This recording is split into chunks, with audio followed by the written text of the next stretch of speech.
Get up and walk again. 起身再行。Get up and walk again. 起身再行。Get up and walk again.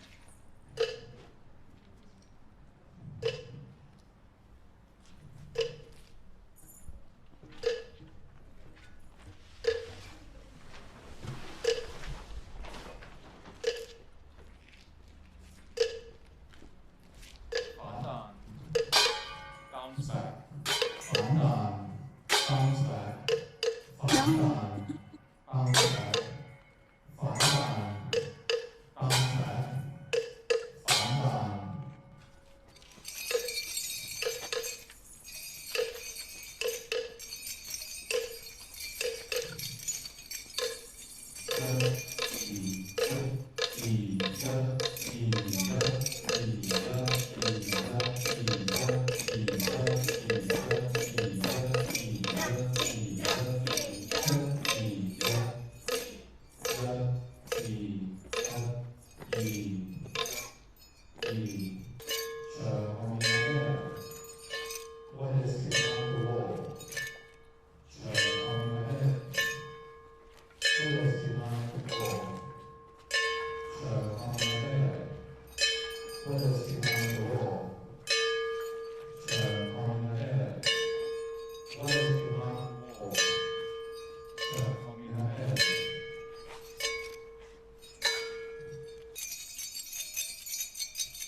喺水定喺地 ？In water or on land?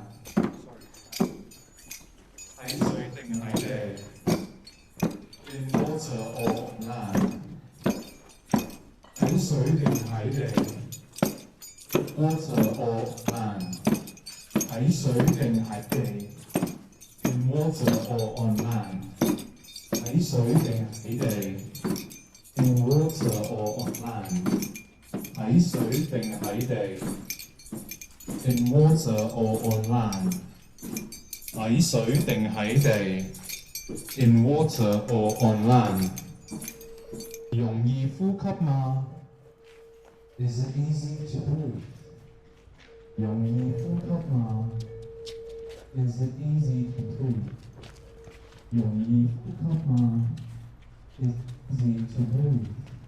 容易呼吸嗎 ？Is it easy to breathe？ 容易呼吸嗎 ？Is it easy to breathe？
你依家喺邊 ？Where are you right now？ 你依家喺邊 ？Where are you right now？ 你依家喺邊 ？Where are you right now？ Thanks, Eelyn, for doing that very special edit for us tonight. It was a lot longer than that when we were there on the evening, probably about 20 minutes. It was a fantastic performance. So thanks for showing that. And I hope that kind of gives everyone a little bit of an understanding of the textures and the ideas that are being explored in the project. So to start the conversation off, I'm just going to frame it with a couple of questions that was part of the invitation for coming in. So you probably have already read it, but if not, then the two questions are, that we're kind of circling this conversation around is what does it mean to leave your home behind and to start a new life elsewhere. And the second question is, how do you deal with a sense of irresolution?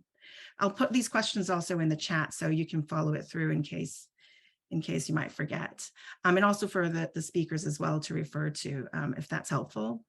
And these two questions are deliberately quite broad.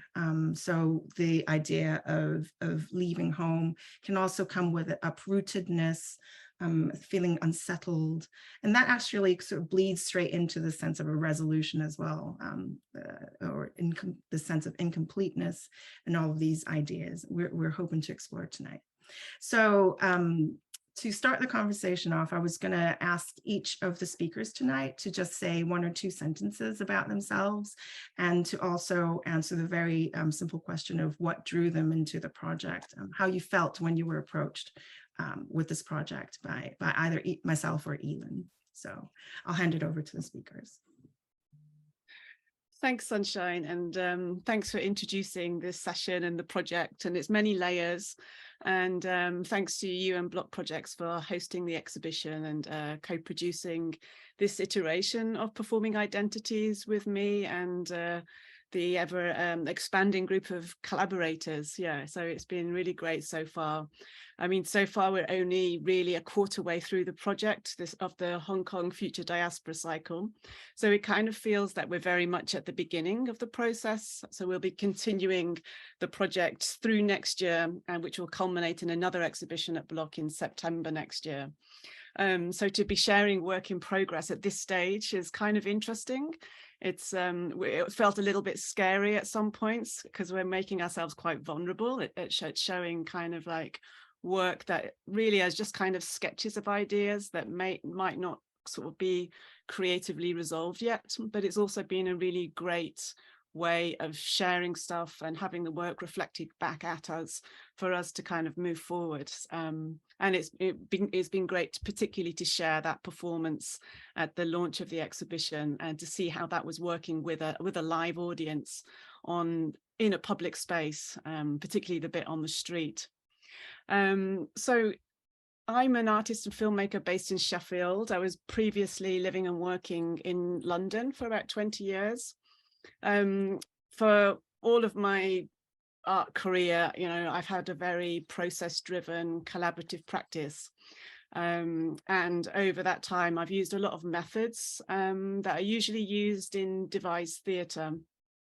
So I use kind of improvisation techniques. I'm often working in black box theatre spaces with collaborators to collectively you know, come up with artworks together over a given time period, whether that is a day, 2 days, 5 days, 12 weeks, a year, or more like a year and a half in this case.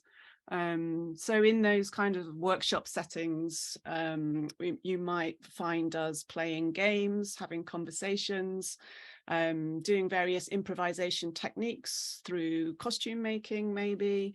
Might find us doing some kind of hot seating exercise, which is a kind of a forum theatre type exercise, which we can maybe touch on a bit later. I've also worked with dancers, martial artists, poets, and use a lot of notation in that process. So we're kind of notating each other, so collectively notating things that are being said and ideas that are being generated as we go through the process. And usually that is to develop character and story inspired by our own lived experiences. A really quick example of that is in 2014, I made a short film called Monster, which was all devised and filmed over 5 days in a black box studio theatre at the Barbican Centre in London. So in that project, over the 5 days, we had 18 people in the room, 18 collaborators.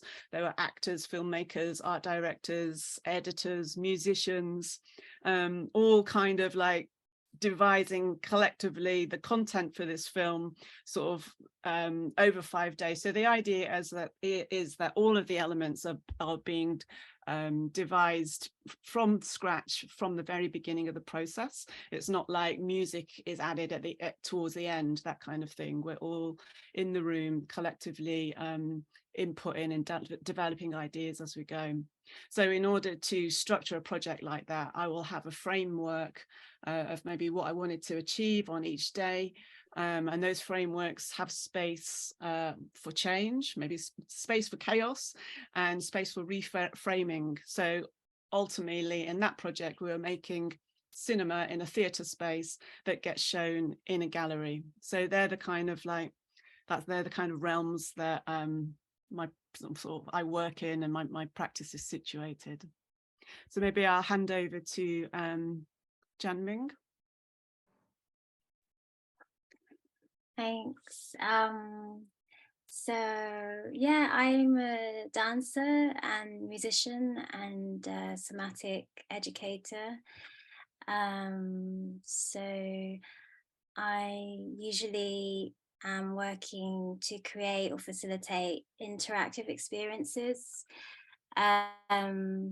That might be through installations or participatory performances or soundscapes, but they're always about dropping back into your body and your senses, and then from there hearing each other's stories or speaking our stories from this place, which I feel is has more empathy there to kind of hear our differences and our similarities as well. So yeah, I was really excited when I heard about this project from Eelyn, and I felt quite honoured that I could, be part of this project to hold creative space for others. I think personally it felt like, I think it's probably the first creative project that has been an all East and Southeast Asian team, and then particularly my Hong Kong heritage, so it was like very exciting. And then also it felt kind of challenging as well, because because I was thinking, oh gosh, I've got to represent like one new identity for everyone who I don't even kind of, it felt also like there was this thing Eelyn said, she said, oh, it's also contentious, it's also, it's also this idea of a new identity, a new ASEA identity, Hong Kong identity. It's sort of like, it's kind of unknown, and so it was exciting and also challenging. But I think that from the start, I felt from Eelyn and all the collaborators that it just felt like very open from the start. So it's always about the process, and kind of, the process is very open to what will happen. So yeah. Pass on to Clara. Thanks, Jan-Ming. So this is Clara Cheung, Galley. I actually came to Sheffield, now based in Sheffield, came to Sheffield from Hong Kong last year, 2021, July. So I have been practicing as an artist, visual artist. Most of my previous practice mostly would be, I would define as visual art. So theater, performing arts experiences are quite new for me, really fun. In this project, it's really fun. But I was actually doing performance art, but also in a lot of public spaces previously. But usually I would do it sort of on my own, like a solo sort of thing, and sort of, you can also think of that as somehow transforming the visual elements through time and space, but more or less like a painter on canvas, but the visual artist on the street and the space. So this collaborative way to develop a piece together is really, really exciting, for me. But then, so yeah, when Eelyn first approached me, I think it was in a setting of a coffee shop, and then she was sharing about her piece about Samsing, the Shanxi pieces, and so I was really interested because there's this connection with the Asian gods or mythical characters from the Chinese heritage, and I have been in the past 5 to 6 years. I've been really drawn to the character of Lo Ting in Hong Kong, which is a half fish, half human creature lived in Hong Kong long time ago. So I was telling her about Lo Ting at the very beginning, and I thought, oh, it'd be great if I can also somehow share this story of Lo Ting with a broader audience. But then, I think I also remember at the very beginning, she mentioned about interviewing maybe former takeaway or Chinese takeaways, former owners, as part of the project to start to have a conversation with the wider Hong Kong diaspora communities here, already settled here, some time ago. At that time, I was like, okay, I wasn't really interested in talking to them if it's not for the project, but I was really, but then I was also, on the other hand, as an artist, I was interested in, speaking to more people. I was interested in that aspect for a community arts project.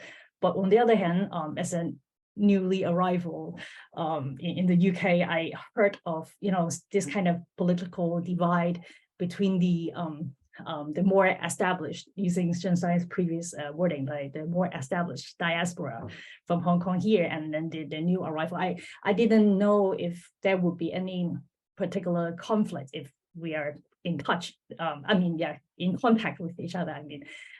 But then everything has been fine, and I think throughout a lot of those interviews, I discovered a lot and found a lot of reflective conversations, but which we can actually talk about and share a bit later on as well. Yeah, so Wayne. Hello guys, so let me introduce myself. I am Wayne Wong, so I'm currently a lecturer in East Asian Study at the University of Sheffield. So my expertise is film, cinema study, and I'm very happy to be in this project from an academic point of view. And when Eelyn first approached me, was to think about like Hong Kong diaspora from like different generations point of view, as Clara just mentioned, like from the 60s and then maybe 70s up to 1990s before the handover, and then after the handover, 25 years after we have the 2019 protests. So there are different generations of diaspora, and because I come from a film study background, so I look at Hong Kong, the representation of Hong Kong in cinema and in popular culture as well. So this idea of diaspora, when we capture in film, it's very intriguing in the sense that how film critics and also filmmakers use different ways to capture that. And this is my first time using performative art to capture this process. As Eelyn mentioned, this is like a cycle or a process, a journey. So this is not the final product. So just like diaspora, it's like a ever-changing status, the abstractness of the diasporic identity as well. So I'm really glad to contribute to this project. So my own research is about martial arts cinema. So I'm intrigued to connect my expertise in martial arts cinema to this project, in the sense that we talk about the reason why people come to the UK because of some of them maybe political reasons, maybe some of them participated in the protest. So they have the martial understanding of how the whole movement was shaped. So this martial dimension is very interesting in the sense that how we can put it in performance art. So how we can portray it using our body movement. So the kinesiastic dimension. So I think this is what I am fascinated about. So I'm very happy to share a bit more. So maybe, yeah, we can talk about this concept later, maybe. Yeah, thanks so much.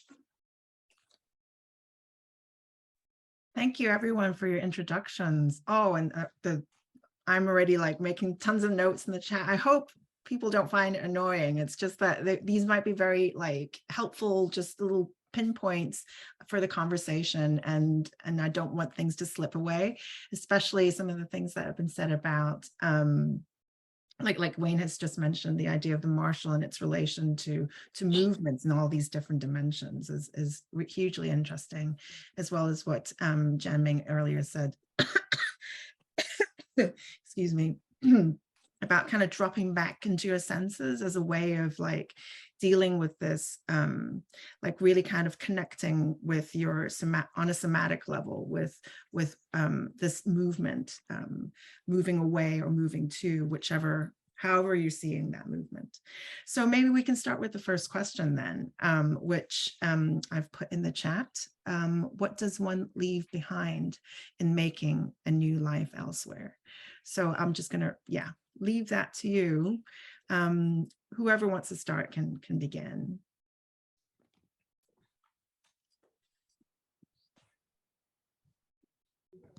Thanks, Sunshine. I'll just say a little bit about, just to kick us off, maybe about a little bit more about the performance that we showed some highlights. Sorry about that for a minute. It's okay. So just to try and make a little bit more sense and add a bit more of context to the performance clip that we showed at the beginning of the session.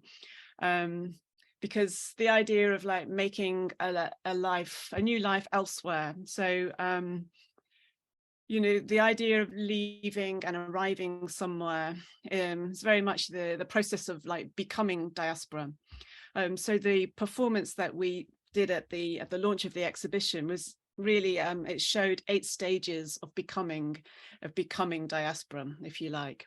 So the first stage of the performance was awakening, where of course you heard the loud banging, and then you saw Clara's character, which was a version of Loting, awakening from the idea of these ponds in the New Territories in Hong Kong, and the half fish, half human character actually begins to walk and walks out of the water across land and begins to travel. So the next stage of the performance and becoming was gathering, and then we go into resisting. I'm not going to explain all the details, but all the sections, but just to give you an overview, after resisting, we moved into traveling, where we proceed up that side of the gallery and then through the gates onto the street, and then we get to the protesting stage of the performance, which seemed very apt that it was on the public street, where we have the yellow fabric, yellow being the color that was used to symbolize the pro-democracy movement in Hong Kong. And then we go to blessing, the idea of blessing the exhibition in this case. And then we go to navigating, and then finally resting, where we all lie down and go to sleep. So that's kind of like the 8 stages of becoming that was in the performance. And that's all I wanted to say really in order to kick this part of the conversation up. I've got other stuff that I can say, but I'll say that later. Thanks, Eelyn. Go on, please. Or maybe I go next. Yes. So a while ago I mentioned this is sort of a new experience for me, and I think that throughout the whole process of the workshopping, it's very unique experience for me to call upon the memories in my body, and because the question is about what leaves behind, you know, what was left behind in order to make a new life elsewhere. But somehow my body is carrying the past. And so I really, or maybe I in response to this question, I think I'm still in a denial position to say that I have, left something behind already. And I'm probably refusing to make a statement that it is a completely new life for me elsewhere. But then on the other hand, it is also true with my body and, as an entity containing all the memories and all the, let's say, the missions that I have, that for myself, then I'm also carrying on something in this new page of my life.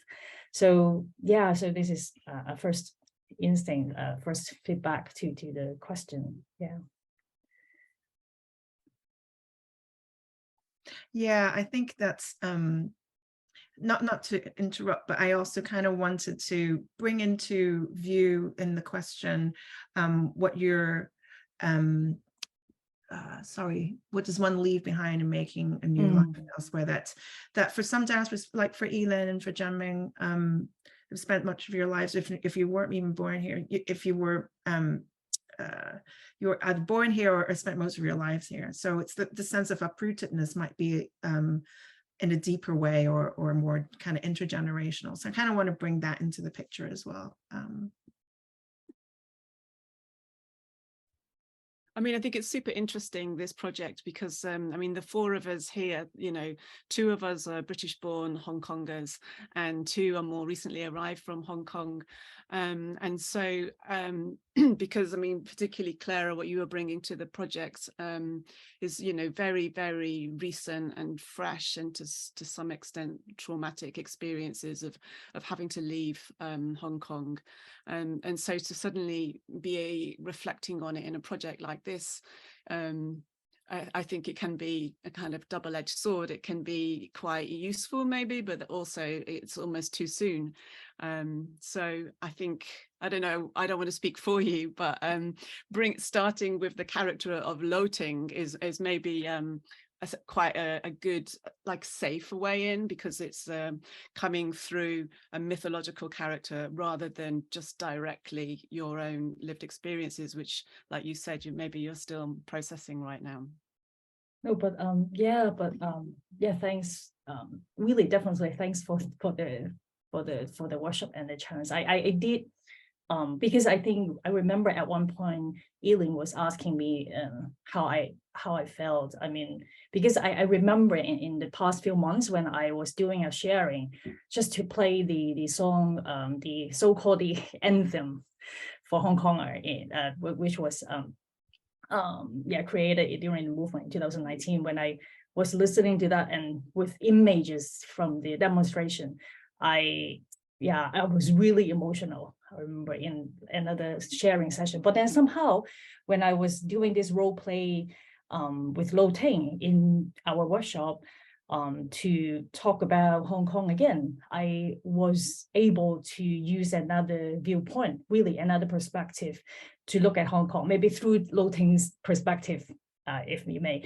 But then definitely, I think that role playing that definitely can help me try to change an angle to look at Hong Kong. And also previously I mentioned about, although in the current exhibitions we have not shared a lot about the interview material, the conversation with the former restaurant owners or takeaway owners from Hong Kong, based in the UK. And so, but I think through those conversations with the earlier generation of Hong Kong diasporas, I'm also opening up more about the idea or the imagination of Hong Kongness, which I think is necessary. The whole point, I think, at the moment, for a lot of the Hong Kongers, is definitely to take this current opportunity to try to reach out, to expand this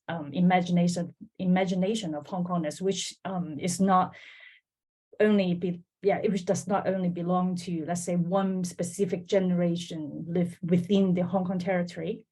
But definitely has a lot of different can have a lot of different conversations and dialogues with a lot of people who care about Hong Kong, who has this, relationship and bonding with Hong Kong in their family history, for example, or in many different ways. And yeah, I can see that we can further develop and invest and explore, this Hong Kongness through this way. Yeah.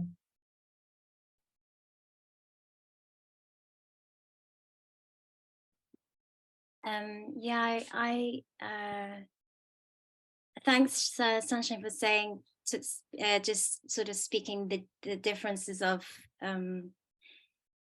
our connections to Hong Kong.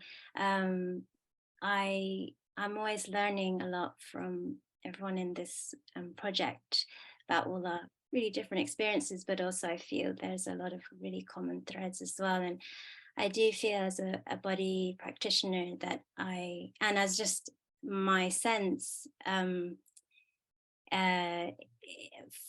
is that from I was born here in the UK, but my parents and grandparents lived in Hong Kong. So I do feel the sense of a memory around me, in me.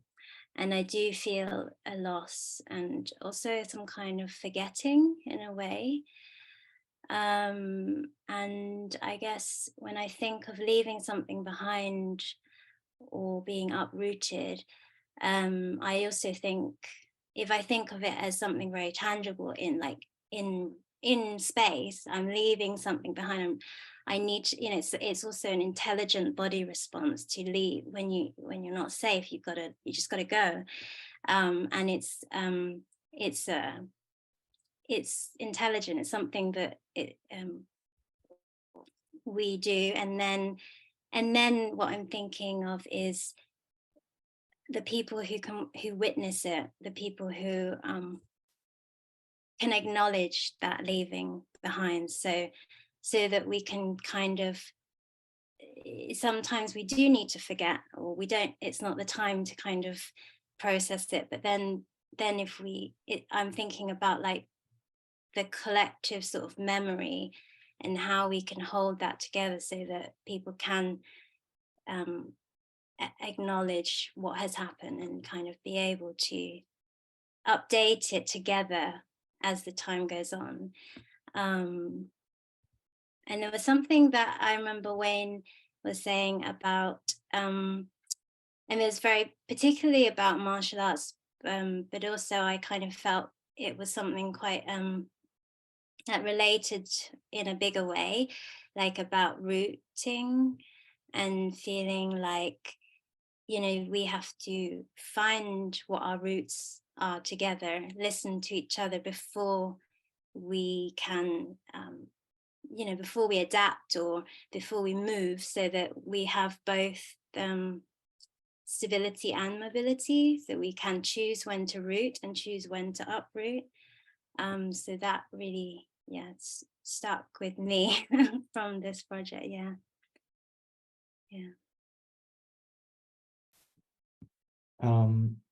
Thanks for the sharing. Actually, if you don't mind, I would like to propose like the opposite view, if you don't mind, like leaving behind for some Hong Kong people. Maybe part of me also think that Hong Kong is a suffocating place. So it would be nice to leave Hong Kong in a sense that we no longer need to face the authoritarian sort of like environment, that we can have sort of like freedom of speech, and we can finally we can say what we really want, and publicly about Hong Kong politics especially. So I do think that leaving behind a place that put so much constraint to citizens can be a refreshing experience. And if I look back into Hong Kong's history, like Hong Kong people has never been able to have autonomy. When we talk about like 150 years ago, since the colonial era up until 97, and after 97, after the handover, like Hong Kong people has been a constant state of flux with different ideology affecting Hong Kong people. So if we really talk about Hong Kong identity, has been like a recent concept since the 1970s, established by the British government, like, help to, stabilize Hong Kong people's political identity, after the 1967 riot. So if we think about that, then Hong Kong wasn't actually the root of Hong Kong people as we imagine. So there are so many beautiful things of Hong Kong, there's no doubt about that. But when I think about, is Hong Kong really my home? Can I really express myself freely? Sometimes I don't have the answer, because Hong Kong is such a, a site of struggle between, I don't want to sound cliche, but between East and West. And we are influenced by so many different things. So that's why, in that sense, leaving behind maybe a new start for many people, and they can finally probably take charge of their own destiny. So probably that could be something that we should think about. And also that's why diaspora can be forward-looking as well. It's not just nostalgia. So I think nostalgia and forward-looking, like hope for the future, these are the two forces constantly negotiating with each other. So I think that's that's worth bearing in mind as well.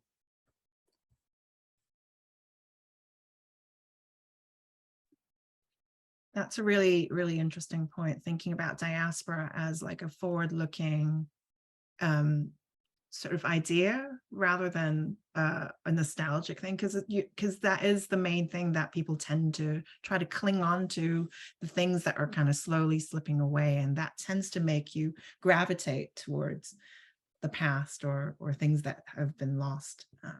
So that's a really, and that is actually the name of the show, Hong Kong Future Diaspora. Thinking about diaspora in terms of the future, I think is also is a really sort of interesting flip of the idea. May I add up something onto that note, that point? I definitely agree with the forward-looking aspect, and then I think it somehow also makes sense, because if we look at when we review the 2019 movement in Hong Kong, we were really proud of, and also made use of the be water philosophy, and the fluidity was the emphasis for a lot of the protesters at that time, and what does it mean, and can it be also a methodology? So maybe perhaps when we go on to look forward, maybe that philosophy will be helping us in somehow. And then also want to just give us a reference, because in 2014 umbrella movement, actually a Singaporean friend who visited Hong Kong at the occupied site asked me, oh, so where is the minority, the ethnic minority here in Hong Kong? Yeah, that's a 2014's Occupy movement. But then but then in 2019, we definitely see the democratic movement in Hong Kong involve even more the ethnic minorities. I want to, and then also there was this really close connection between the Hong Kong people, or people who care about Hong Kong outside of Hong Kong, and them contributing the movement in 2019. So somehow this sort of, I think the be water status was established, and trying to probably suggest that Hong Kongness should be more open, with more diversity, and care about all the more differences somehow. So I think this might be a good point to actually circle back to what Wayne mentioned earlier about Marshall in relation to movements, because you also mentioned this, Clara, about being water as a methodology of the protest movement, and that actually came from Bruce Lee, who is probably the most famous martial artist from Hong Kong. So if I may ask Wayne maybe to say a few words, because that was such an interesting idea, how Marshall relates to movement, to migration perhaps as well, and diaspora. I don't know if I can do a good job about this, because Bruce Lee is a philosopher, martial artist. So let me try. So basically what he's saying is that because his martial art philosophy is multidisciplinary, if I put this right, because in the past, when we talk about martial arts, it's highly like disciplinary based. So you study karate, you study taekwondo, Chinese kung fu. So all these schools are separated because of like tradition and also because of the privilege enjoyed by the masters, basically. So they don't want to like mingle with each other because of so many reasons. But Bruce Lee, one of the reasons why he was so anti-tradition and hated by many masters, because he proposed the idea of interdisciplinary martial arts. So that breaks the traditions in the sense that people can think about, okay, so it's not about schools, but about taking what is useful, what is effective, efficient. So that's the essence of martial art practice. What really matters is not the school, but how you put it into action, how put it into practice in a combat situation. So Be Water is this idea because obviously Bruce Lee in the 60s, because of the counterculture movement, so in the US, so he borrowed a lot of Oriental philosophies, and obviously because he came from Hong Kong and also he knows Chinese, so that's why he has some knowledge of Taoism. And so the idea of water, Be Water, it's from Taoist philosophy. So water is a very interesting element that nurture everything, because water, when it can be rain, it can also be ice, it can be steam, so it can turn into different form, but also very humble, because you can see water coming from the mountain to the river. So very interestingly, because water, because of its different forms, it can also be very destructive in when it comes to, you know, the power of the ocean. It can break rocks. It's very persistent as well. So the idea of Be Water is like, you know, try to be formless, be shapeless. So that's the exact quote that he used during an interview. So when I talked to Jan-Ming about the idea of martial art practice, there are three major concepts basically. So first one is rooting. So when you practice martial art, you need to have stability. So that's why people do horse stance in Chinese martial arts, because you want to be stable first. And the second thing is about to listen, because to listen means that you try to have sensitivity or develop a heightened sensitivity towards everything, so that you can adapt to changes, which is the third you know, principle. So we call that adapting. So the adapting is to be fluid. So the idea of Be Water is not just fluidity. So many people misunderstood about that, because in order to be fluid, you need to have stability, because you need to be stable first, so that you can listen to the environment around you, then you know where to move, because to move just for the sake of movement is meaningless. So you know where to move and what would be the destination, where the destination is. So these are some of the basic ideas about, you know, my understanding of Be Water. So in addition to Bruce Lee's philosophy. So hopefully this would help. Yeah. Thank you. That's really, really great. Yeah. And that's not entirely part of the question that we were exploring of uprootedness, but also it is kind of in a way, because it ties into that sort of sense of flux, of leaving behind and not really leaving behind, of changing forms as well. The physicality of water is really just so multidimensional, and really kind of recalls this sort of diasporic being and becoming, as Eelyn was saying earlier. Okay, I'm going to be quiet now. I'll just see who else wants to say something. I'll just pick up on the water metaphor a little bit. I mean, just in response to what Wayne was just talking about, you know, we have been picking up on some of those aspects and translating those ideas and metaphors and philosophies into some of the work so far. So you'll see some of the movement work in the performance piece that we saw at the beginning of this session. We have sort of moments of like constant movement. We were sort of working with circular movements. We have these very sort of independent movements. So each character that we're sort of devising and developing has their own set of movements. But then when we, as characters, when we come together, then we have these collective movements.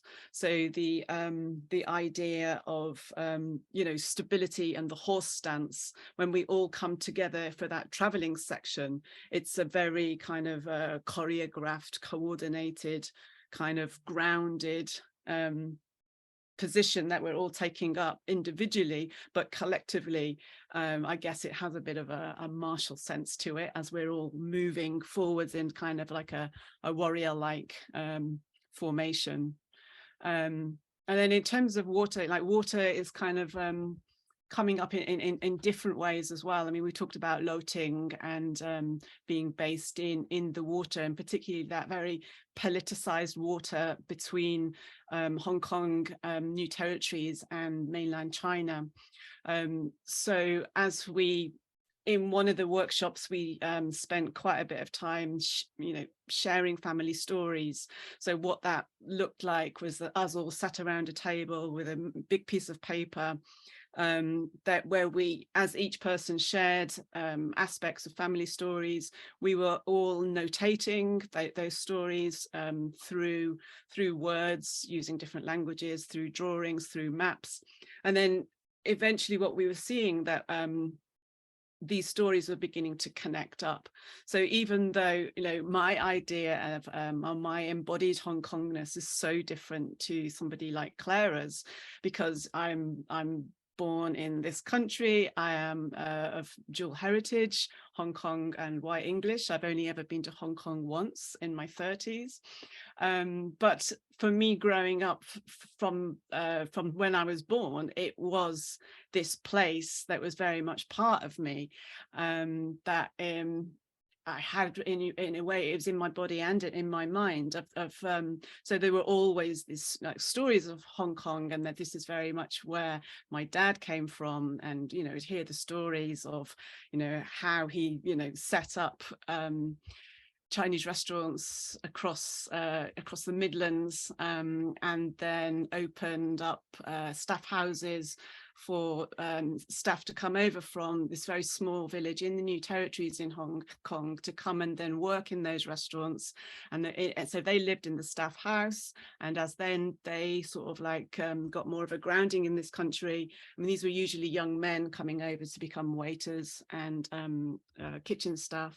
And then, as they started making a living, they would bring over their family, wives, children, in most cases, and then set up their own, buy their own houses, and then some of those was going to set up their own businesses.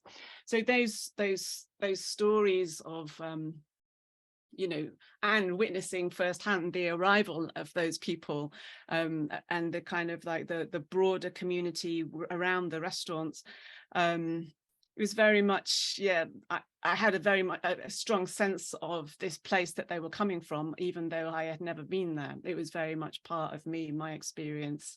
And again, the language, and generally the Hakka dialect, is a language that I don't speak, and I understand a little bit, but the rhythm of it is very familiar. So it's a kind of a familiarity in something that you don't necessarily tangibly understand in a conscious way, but there is a sort of an embodied, more subconscious understanding. So back to this idea of the politicized water. So, you know, as well as those family stories of leaving an arrival that are more maybe ancestral, and then as we get older and we experience different experiences, you know, we learn more about stories of our own ancestral migration. And so I think this idea of sort of like diasporic becoming is, you know, it's ever shifting. And you know, because it was only later in life that I found out that my brother-in-law was one of the swimmers that came over, that swam from mainland China to Hong Kong to escape the communist kind of regime. back in the probably 70s, 80s. And then as what we found out in one of the workshops when we were sharing those family stories, that actually quite a lot of our relations also were, you know, had those swimming stories. So we were able to sort of like join the dots and fill the gaps of some of the histories that we weren't aware of, maybe some of us. And then we realized that you're having to sort of like you're weaving together and filling up the gaps of history, and histories that we haven't learned in this country, histories that you have not necessarily learned in Hong Kong, and histories that you are definitely not going to be learning in Hong Kong under CCP. So it's a kind of the project in a way is a kind of a process of like, you know, collective becoming and like wayfinding, navigating and reimagining, and that itself is liberating. So like it, you know, like Wayne was saying, there is an optimism because we can, if we free ourselves, we are liberated to kind of like imagine those identities afresh. But of course we always have the roots that trail back to like these kind of like ancestral paths are always with us, and then we'll always take those into the future as well.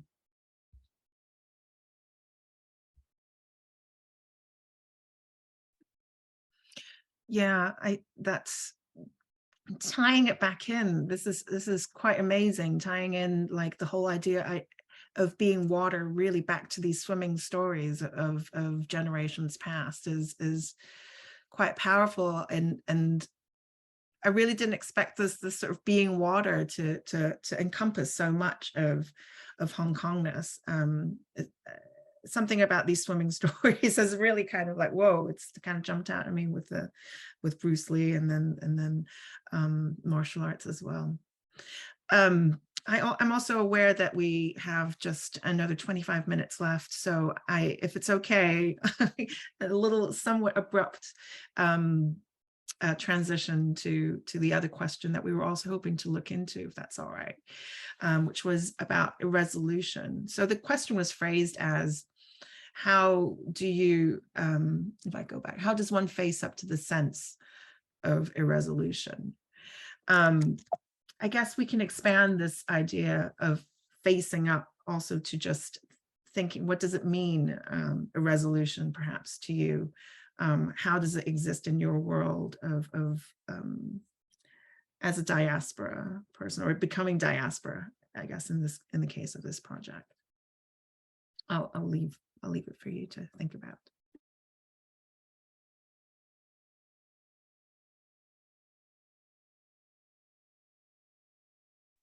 Maybe I try to respond a bit first, because yeah, Eelyn was mentioning about how Hong Kong's, well, let's say the emerging or ever-changing or the ever-changing identity of Hong Konger, or this ever-changing imagination about Hong Kong cannot be somehow, you know, found in just by for example, by the CCP or by the British government. Somehow Hong Kong has always been in this really awkward in between situation. I mean, even politically speaking, I mean, not like many other colonies in the world, Hong Kong is not getting, for example, independent or autonomous, be autonomous after leaving the British Empire. But then, yeah, so there has not been any time and space for Hong Kong to really properly enter the colonial period or process, let's say process. But then I think somehow, so I'm trying to, because for me at the moment, the most urgent issue is still really to explore what Hong Kongness may be. But previously, I think in our conversation, I think what I really appreciate is the idea about how the rootedness is also very important. So yeah, without the first recognition about my own Hong Kong culture, or some sort of Hong Kong cultural identity. Without that at all, then it's really difficult to go out to explore in the massive ocean out there to understand who I am. But so yeah, that's but then this is from my perspective, and somehow I think this current project is really great to help develop, hopefully, like sort of different new vocabularies. And I particularly find that the to recall memories within our body is actually one really good way to help this exploration, because it's not just about, you know, some sort of writing in text, for example, and somehow in this abstraction we can have more space to explore. So I just want to say I look forward to this, maybe some sort of resolution in the upcoming part of the project.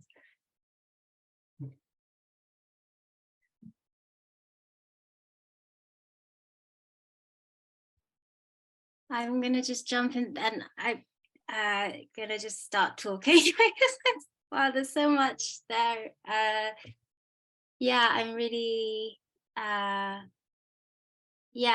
think that I always try to ground myself with body again, and just like what's here right now. So that word of facing and rooting. So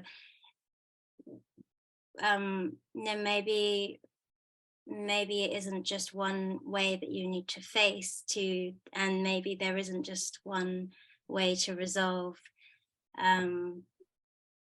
what isn't completed, and maybe the roots are not like just going back to, maybe they pass many different places, and it's like more of a web rather than like a line.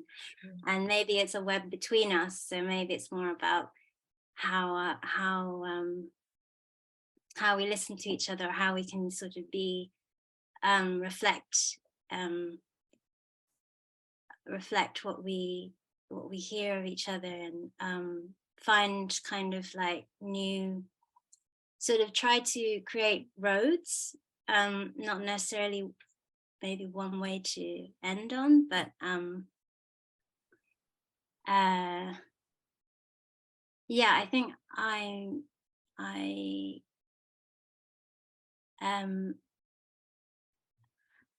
trying to remember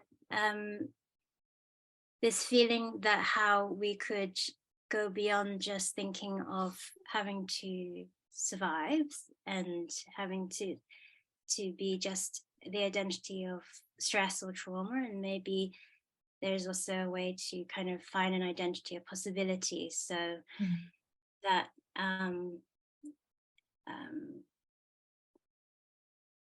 so there's choice, and maybe there's ways to find hybridity within different languages.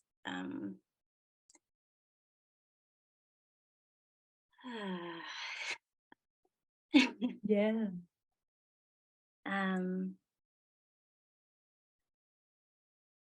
I think that sometimes words are actually really I don't feel like words are enough to kind of speak about these things. And one thing is like the English language as well. Like one thing is the great thing about this project is that I was able to also kind of hear and use Cantonese words, which is another part of me that I don't really express with. So there's also that kind of like different fragments sort of coming together, like different water droplets kind of coming together, becoming a bigger body of water, but also body being a language. So for me, like in this project, I felt like we could have these conversations about us family stories, and then we could also kind of explore that through like helping each other awaken these different parts of our body space and directions, which hold, you know, like what Eelyn was saying, that she holds these memories, even though she didn't go to Hong Kong a lot, but there was, it's in her body memory and in the way that she interacted with others. And so I guess what I'm trying to say is that it's like the current ways of speaking about possibilities or about how to complete things is also limited. So maybe it's also about playing with how we speak, not just being like, okay, this is the language that we've got to speak about. Maybe it's a hybrid language. Maybe it's with yeah.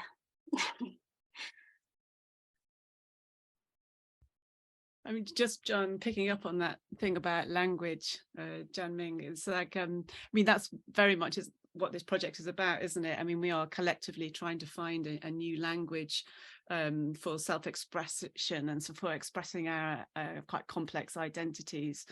And we're trying to really free ourselves from, you know, the languages of oppressors and the languages of structures that have been oppressive, or just languages that have, you know, and modes of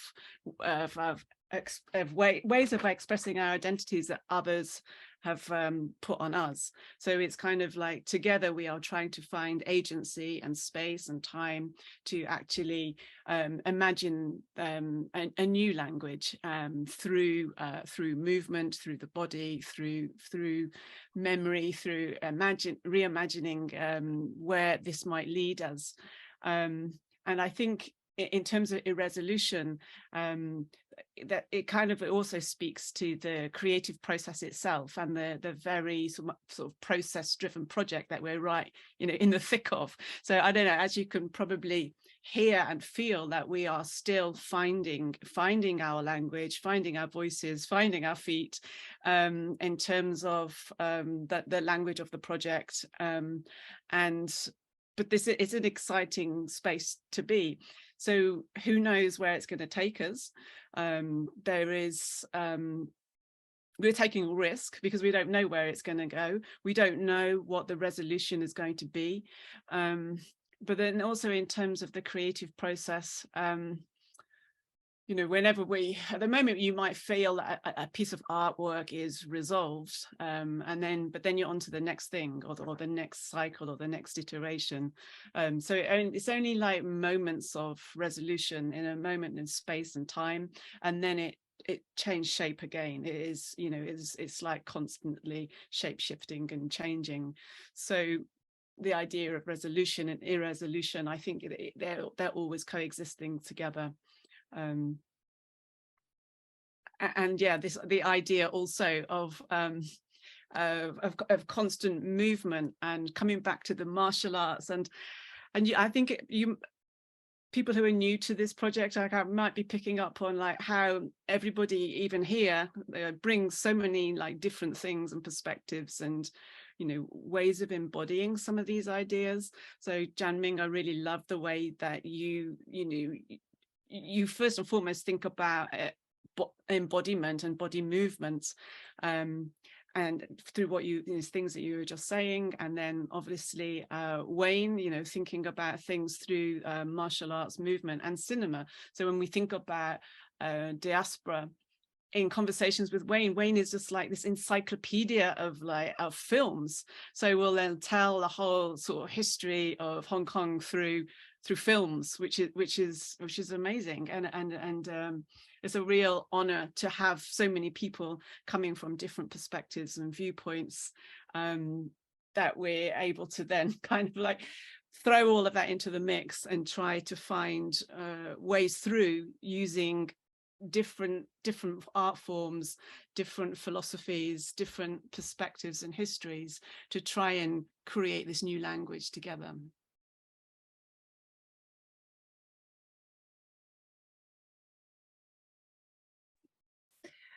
From the perspective of being in the gallery a lot, and seeing this project over and over again every day, visiting it, and talking about the sort of language, the hybridity, the sort of, and also thinking about irresolution. I think I remember, I don't know whether I was speaking to Wayne or some other people who are fluent Cantonese speakers on the night of the opening, and somebody was saying, like some of the translation was just a bit funny on the walls. And I remember like thinking that too, and but thinking that it was okay, because I remember when we were going back and forth, Eelyn, about like kind of the words on the wall and translations.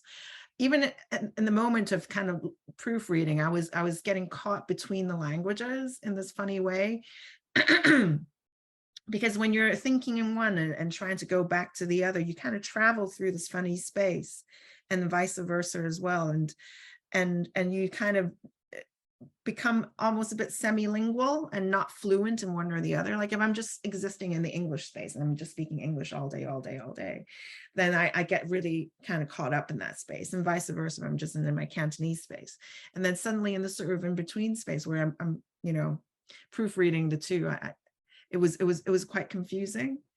And I quite like that, you know, like seeing it on the walls, it just really kind of almost evidences some of the things that we were talking about, of this sort of like hybridity, this kind of being in both at the same time, and then bringing the two together. Even when I speak in Cantonese, I don't know if you experience the same thing, Clara and Wayne, for both of you as Cantonese speakers. If I speak English a long time and then I have to kind of go back into Cantonese, my sentence structures and the way I speak sound much more English. I'm not more like, Cantonese is usually really blunt and precise, and you just say it as quickly and with as few words as possible, basically.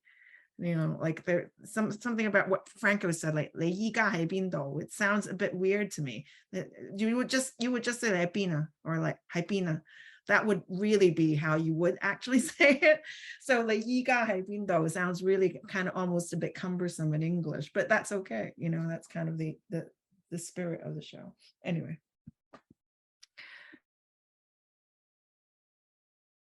Well, sometimes people would say 你而家喺邊度? I mean, it's possible, depending on in what context. Okay.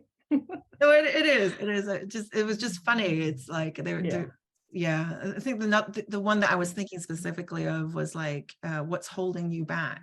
And in Cantonese, the Cantonese translation of that on the wall is a bit funny, but really in a sweet and sort of quite a tender way, you know. Yeah, I was thinking about like, did something hold you back? Like 有咩阻住你 or what is it easy to breathe? 容易呼吸嗎？唞唔唞到氣? Right, so it's more like, you know, Cantonese, like a vernacular way of saying, yeah, because like if you say 容易呼吸嗎, it sounds like, you know, like written language, like sometimes, yeah, but there's no right or wrong, because like, you know, Cantonese is very hybrid. It's just that like if we use the language, especially from the young people's perspective, they would use it more casually, maybe sometimes, yeah. Yeah. Just a really quick sharing, because it is in Cantonese is really it's a bit difficult for young children to learn Cantonese, I guess, because my cousin who has been in the UK for I think 20 years, she has a daughter and maybe 8 or 10-year-old going to Sunday school to study Chinese, actually in Cantonese. But then the way they teach them Cantonese is in the written form, and also speak the Cantonese in the written form. So it's really difficult to communicate in daily life if you speak Cantonese in the written form, written text style. I don't know how you call it, but yeah. So there's this really difference. Really, you can say hybridity of this Hong Kongness also is involved in this language or dialect usage. Yeah, in fact, so just very brief context, like, you know, in the 90s, before 97, one of the reasons why Stephen Chow was like very popular among Hong Kong young people, because he was able to use Cantonese language, or create new ways of using Cantonese language. So it's a way of like, you know, creating like a code that can only be decoded by young people in Hong Kong who speak Hong Kong kind of Cantonese. So even Cantonese in other places like Singapore, Malaysia may not be fully able to enjoy like Stephen Chow's, you know, 無厘頭, like nonsensical comedy, right? So that's why language, like the wordplay itself, can be a way to build solidarity among like people. Yeah, so this is one of the common ways. Yeah.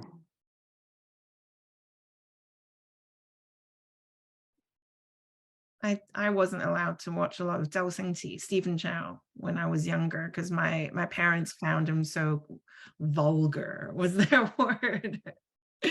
But when you watch some of the stuff, like the what was it, that television show in the 90s that he was in, it was really quite boundary pushing with Manda, and it was in the 90s. I can't remember the name of it. If someone remembers, please put it in the chat so I can look it up on I mean, there are lots of like the gambling series, like the gambling not like cycle. yeah, they all for the winner, right? 賭聖 or 賭no,俠it wasn't or those whatever. things. It was a television series at Manda. It had Lei Hung Kang. It had I can't remember who else was in it, but yeah. Anyway, that's besides the point. But yeah, it is interesting how like pop culture, Hong Kong pop culture, and how it sort of really kind of demonstrates like the not just the trends in terms of fashion and so on, but like cultural trends and trends in speech as well, and how it really is sort of like a defines the generations in Hong Kong. Yeah, and all the different generations in Hong Kong, like the way my grandparents speak, and my parents speak, and I speak, and now hearing Clara's children speak, are all entirely different. The way the words that we use, even the pronunciation, you know, like that has become like actually completely acceptable. And you know, back in the day, what we called lanyam, now it's like completely just normal. Or lazy tones in English, I suppose would be. So this idea of language and how it's sort of definitive in so many ways, of Hong Kongness and also of diaspora. You can hear different diasporic generations sounding completely different, and how you can walk down the street and hear the Cantonese and know that they've just come like in the last year versus they came, you know, maybe 20 years ago, because of how different the Cantonese sounds.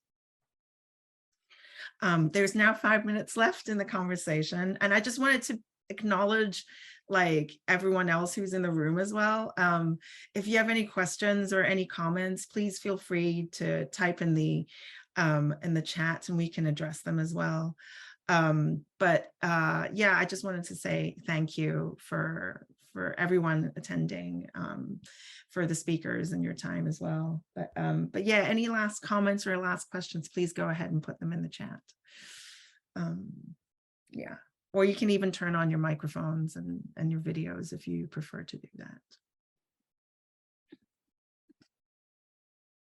That's okay. I was just going to say something about like diaspora in my experience, and maybe I heard how Eelyn was also describing that, like you also have this familiarity where you can have this in between space, so you can hear something and you can really just really relate to it, even though you don't have all the pieces.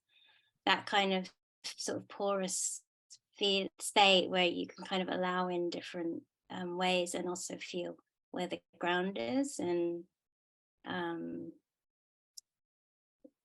yeah, I see that parallel to also that kind of creative processes that we've been on, and just generally creativity, like having that, being able to kind of put different things together and play and take time to kind of feel what it is without jumping to sort of the conclusion of this is this, you know, this is, you know, this, which is how like so often we are taught, or like how language can be in, you know, how stories and politics and things are spoken about as if they are like truths, and as if, you know, that that's it, you know, that the quickness is there. It's just like, this is the truth, and you're here or you're there, or you're on that side or you're this side, or you are this or whatever. And so this kind of diasporic experience for me is also kind of just being able to feel the spaces in between, and just yes, it's a bit slower. Yes.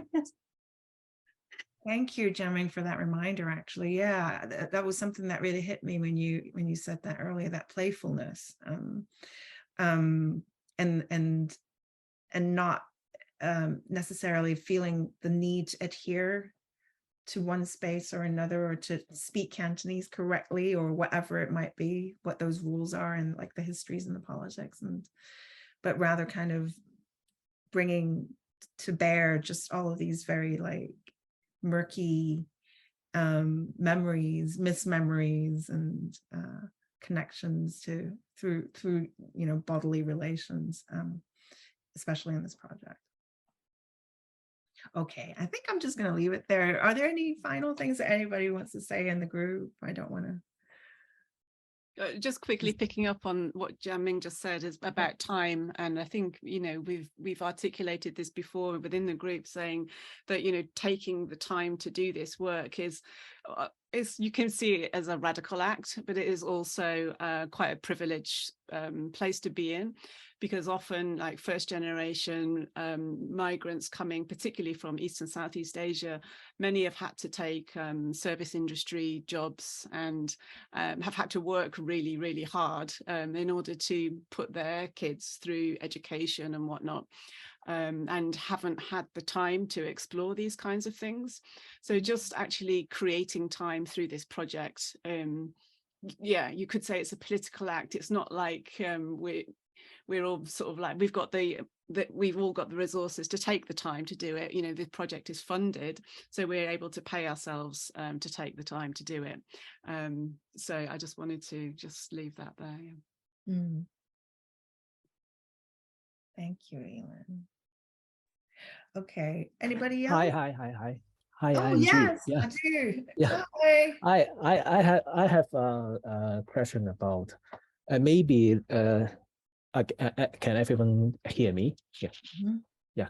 And because I think that you're talking about the Hong Kong Future Diaspora, this title of the project, and I think one question maybe can develop more later is maybe to find out what's the destination of the diaspora, because I think a different generation of the diaspora came to the UK or go to everywhere. They have their own reason, but if you want to try to find out what's the identity of Hong Kongers, maybe different Hong Kongers have their own destination, because maybe for our generation, our generation came to the UK. Some of them will maybe they thinking we will back to Hong Kong, or maybe they will not thinking I will just stay in the UK and I will try my best to integrate to the UK. I will know the British culture. Hong Kong is just left behind of me. And then I don't think what is the Hong Kong identity. Now I should think what is the British Hong Kong, maybe a British identity. So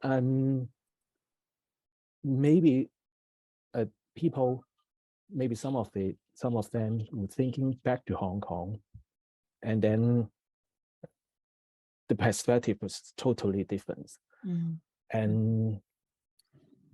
But I think the interesting way to connect what is the Hong Kong identity is maybe related to the generation from my father. He is also streaming from the mainland China, to Hong Kong, and I think the interesting way is to connect us is we are also escaped from the CCP. Yeah, maybe see, it's one of the biggest part. We can have the similar conversation, but maybe some of them, which is post CCP, I don't know how to connect these Hong Kongers within this project. Yeah, this is some of my thought. Yeah. Maybe I respond first. Just some quick thoughts. Because from my perspective, I actually consider the Hong Kong cultural identity has been very stronger than ever since the 2019's democratic movement. But then yeah, we can explain the reasons maybe in another occasion. Even stronger than the moment when we had the umbrella movement. So based on that, then I have the faith. So it's really personal. I have the faith that somehow this generation's Hong Kongers leaving Hong Kong has already a really strong root about Hong Kong. But then the imagination about Hong Kong can be also discussed in another occasion. But somehow they are really well connected, so that I have the faith that they will not lose their way in the ocean when they swim toward the other parts of the world outside of Hong Kong. But then I also agree to some degree with different participants from the discussion today about how to facilitate or how to have more of that openness, maybe to accept that there is no definite destination, maybe one of the approach in this whole process of becoming. But I also want to emphasize, on the other hand, then I think because we also have mentioned about that somehow that connection to the root somehow somewhere in different in different ways for different people. So and this is because of that root that we can actually have the title Hong Kong Future Diaspora. There's something distinctive about Hong Kong, but then it can also be open enough to be in this ongoing process of becoming or be water. So yeah, I think maybe it's really, maybe can go back to the be water philosophy about having the establishing the root, the foundation, but then you can reach out without losing yourself. I think that's a really good explanation somehow. So but then I also agree with Ju about how to connect people from different generations, or even from different generations in different parts of the world. Definitely the common stories here and there at different time, having the common experiences throughout would be one point to connect them. But the other teammates. I think the idea of diaspora in destination is really it's interesting, because I think sometimes when you think of destination or a goal or where you want to reach, when you get there, you realize that's actually maybe it's not where you want to be, or your destination then just changes.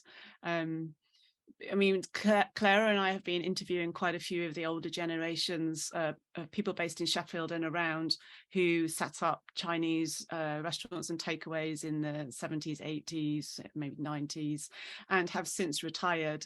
And a couple of them actually, there's a recurring story of some of those people actually going back to Hong Kong, but then spending some time in Hong Kong and then getting really bored, and then just coming back again to open just one more takeaway. It's like, I just got one more in me, because so much of their life and energy has been like put into this kind of like business. It's like the idea of going back to the motherland to retire.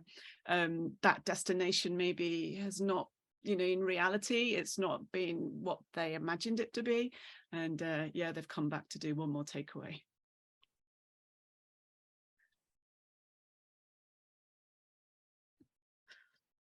That's really fun. I remember that story, Eelyn, and it is really relevant actually, because it does sort of like really show the discrepancy between your imaginary and the imagined and your remembered Hong Kong, and what happens when you're actually there. And I am going back for the first time in 4 years at the end of the year, and I am a little bit apprehensive as much as I'm excited, but I'm also, every time I go back, I do wonder, is it going to be the same as what, well, I know it's not going to be the same as what the last time I went back. It never is.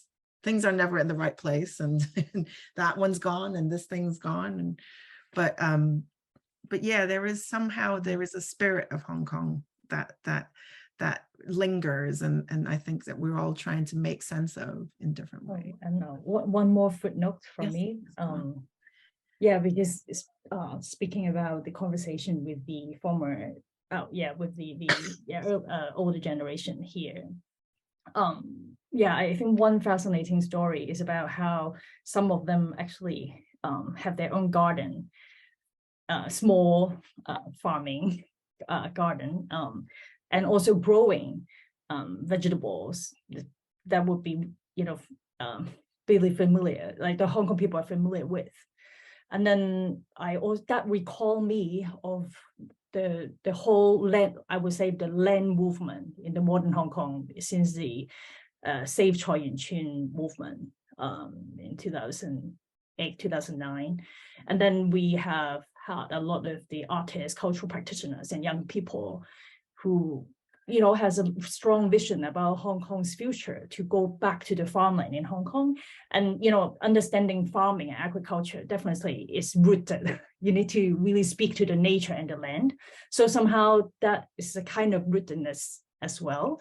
But then, of course, I think this is not just the mere local, it's not only just local, really localist or nativist sort of imagination of Hong Kong, because at the same time, these farmers, the new farming movement in Hong Kong is also echoing or responding to the global climate change, of course. I mean, being part of the citizen in the earth right now, I mean, we actually need to and have this urge to reconnect with the nature.